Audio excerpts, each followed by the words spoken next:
நம்ம சாப்பிட்டோம்னா பிரியாணி சாப்பிட்டோம்னா இப்படிதான் சாப்பிடணும். இதுதான் நம்ம ஸ்டைலு.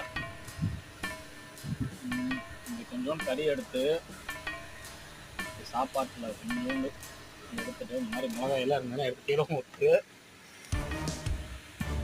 ஆனியன் வந்து எடுத்து எல்லாத்தையும் பக்குவமாக வச்சு அப்படி ஒரு உருட்டி அப்படி இதெல்லாம் நம்ம வாங்கிக்கலாம்.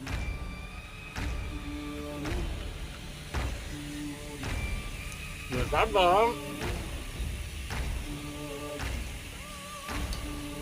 சாப்பிட்டு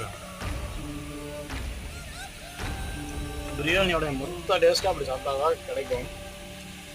சாப்பாட்டோட எசன்ஸோட அந்த டேஸ்ட்டு, கறியோட டேஸ்ட்டு, ப்ளஸ் சைடிஷ்டாக வச்சுருக்கிற ஆனியனோட டேஸ்ட்டு, மூணும் சேர்ந்து அது ஒரு ஃப்ளேவர்லாம் நமக்கு கொடுக்கும் டேஸ்ட்டு நாட்டுக்கு.